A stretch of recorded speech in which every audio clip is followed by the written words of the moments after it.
আজ আমাকে কথা বলতেই হবে ইনশাআল্লাহ, কারণ আগামীতে আবার আপনাদের সাথে দেখা হবে কিনা আমি জানি না। কথা বলতেই হবে। বসেন, কেউ দাঁড়িয়ে থাকবেন না। আমি দেখতে পাচ্ছি বাংলাদেশের ভাগ্য আকাশে উত্তর গগনে কালো মেঘ জমা হয়েছে, ঝড়ের পূর্বাভাস লক্ষ্য করছি। যদি মোকাবেলা করতে না পারেন সক্ষম ভাবে, এমন অন্ধকার গাঢ় কালো অমাবস্যার রাত আসতে পারে যার সুবে সাদেক হওয়া অসম্ভব। সুতরাং আপনারা কি কাপুরুষের মতো কাফের মুশরিকদের গোলামি করে মরতে চান? বিড়ালের মতো 500 বছর বেঁচে থাকার কোনো লাভ নাই। সিংহের মতো 1 ঘন্টা বাঁচতে চাই। আমাদেরকে বলা হয় সাম্প্রদায়িক উস্কানিমূলক কথা নাকি আমি বলি। পত্রপত্রিকা দিছে না তারা?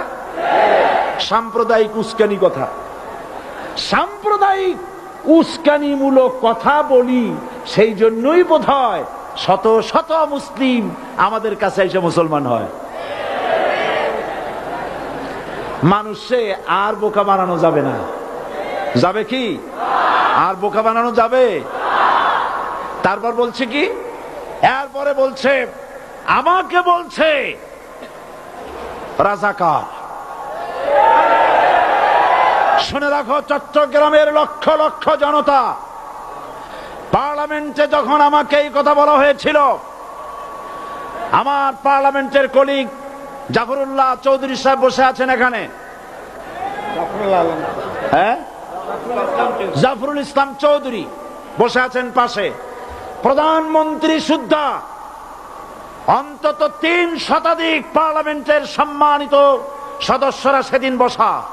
1997 সনের বাজেট বক্তৃতা যখন আমি করতেছিলাম, ডক্টর কুদরতে খোদা, নাম রাখছে কুদরতে খোদা, আসলে গজবে খোদা। এ লোকটি নাস্তিক, ইসলামের চূড়ান্ত দুশমন।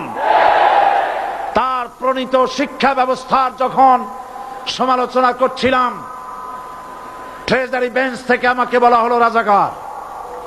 আমি আমার সমস্ত শক্তি একত্রিত করে বলেছিলাম শুধুমাত্র হিন্দুস্তানের রাজাকারেরাই আমাকে রাজাকার বলতে পারে। আমি বলেছিলাম 1973 সন পর্যন্ত আমি বাংলাদেশের কোন রাজনৈতিক দলের নেতা এবং কর্মী ছিলাম না। আমি রাজাকার নই। আমাকে রাজাকার বলে যদি তাকেও প্রমাণ করতে না পারে 10 কোটি টাকার মানহানি মামলা দায়ের করব। আমার এই বক্তব্য সারা দুনিয়া শুনেছে। পার্লামেন্টে আমার এই বক্তব্য রেকর্ড হয়ে আছে। সেদিন 3 শতাধিক পার্লামেন্ট মেম্বারের কেউ আমার চ্যালেঞ্জ গ্রহণ করেন নাই। যে কোনো ব্যক্তি পার্লামেন্টে গিয়ে আমার বক্তৃতা দেখে আসতে পারেন। এরপরে 1997 সনের 7 অক্টোবর দৈনিক জনকণ্ঠ পত্রিকা যখন আমার বিরুদ্ধে লিখলো, সেই পত্রিকায় সাইদির ওপেন চ্যালেঞ্জ 8ম পাতা, 1997 7 অক্টোবর, এত বড় 2 কলামে হেডিং। সেখানে আমি বলেছি বাংলাদেশের সকল সাংবাদিক, গোয়েন্দা বিভাগ, বাংলাদেশের সকল বুদ্ধিজীবীকে আমি আমার পিরোজপুরে আমন্ত্রণ করছি। আমার উপস্থিতিতে যদি কেউ প্রমাণ করতে পারে বাংলাদেশের স্বাধীনতা যুদ্ধের বিরুদ্ধে আমার কোনো ভূমিকা ছিল, সজ্ঞানে স্বেচ্ছায় জাতীয় সংসদের সদস্য পদ থেকে পদত্যাগ করব। 3 বছর পার হয়ে গেছে, আজ পর্যন্ত কেউ এই চ্যালেঞ্জের মোকাবেলা করে নাই। সুতরাং আমাকে যারা রাজাকার বলবে তারা পিতৃ পরিচয়হীন অবৈধ সন্তান।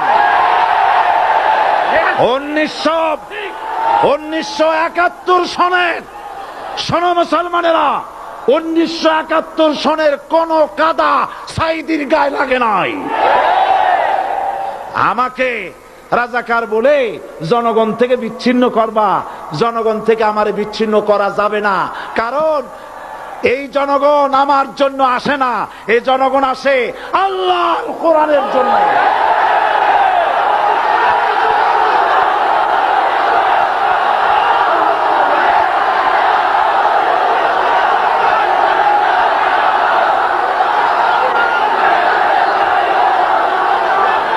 আজকে আর যারা ইসলামের কথা বলে, তারাই রাজাকার, তারাই মৌলবাদী। মৌলবাদী বললে আমরা অসন্তুষ্ট হই না, কারণ মৌলবাদী শব্দটা আসছে মূল থেকে। মৌল শব্দ এসেছে মূল থেকে। মূলবাদী তার মানে যারা মূলে আছে। মূল হলো কোরআন, মূল হলো হাদিস, মূল হলেন আল্লাহ, মূল হলেন আল্লাহ রসুল। আমরা আছি মূলে। এখন বলেন তো মূলের শক্তি বেশি না আগার শক্তি বেশি? আমাদের যারা মৌলবাদী বলে ওরা হলো আগাবাদী। মূলে আছে কত কোটি? 12 কোটি। মূলে আছে কত কোটি? আর আমাদের যারা মৌলবাদী বলে ওই থাকো গাছের আগায়, আমরা মূলে। লাভালাভি বেশি করবা না, 12 কোটিতে গাছের গোড়া আসতে নানা দেবে, মামু বাড়ি দিল্লি গিয়ে পড়বা, বাংলার জমিনে জায়গা হবে না। এ কথা বিশ্বাস করো। বাংলাদেশের মুসলমানদের শরীরে এক বিন্দু রক্ত থাকতে শয়তানের তৈরি করা ধর্ম নিরপেক্ষ মতবাদ বাংলার জমিনে কায়েম হতে দেওয়া হবে না, হবে না।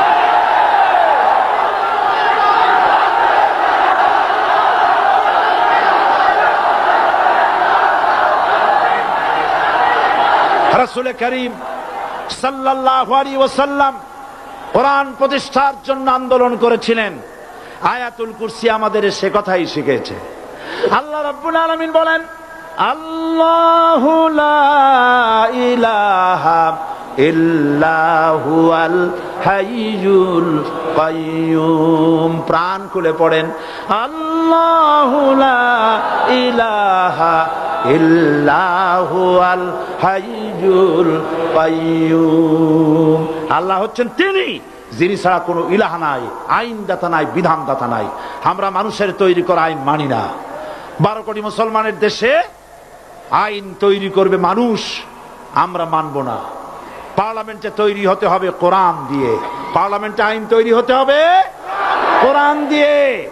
সুতরাং ভয় যতই পান আর যতই ষড়যন্ত্র করেন, 4 দল যখন একত্রিত হয়েছে, ঐক্যবদ্ধ থাকবে, সরকার ঐক্যবদ্ধভাবে গঠন হবে, নির্বাচন ঐক্যবদ্ধভাবে হবে এবং কোরআন হবে, আল কোরআনের পার্লামেন্ট হবে বাংলাদেশে।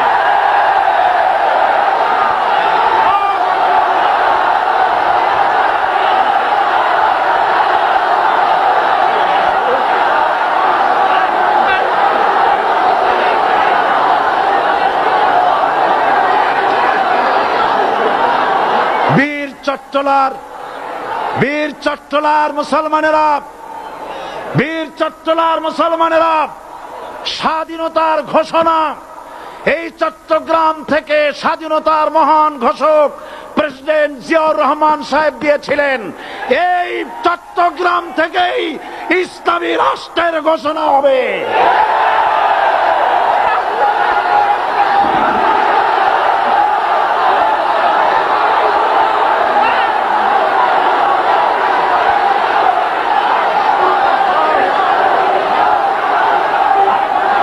আশাবাদী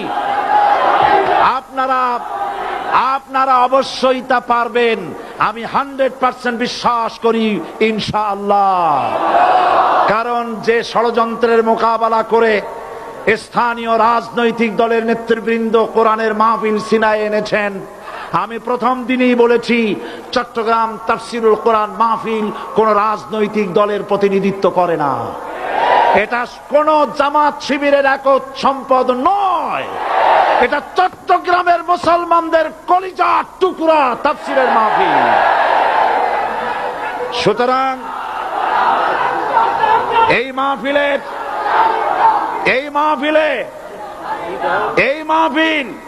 চট্টগ্রামে থাকবে ইনশাআল্লাহ কিয়ামত পর্যন্ত।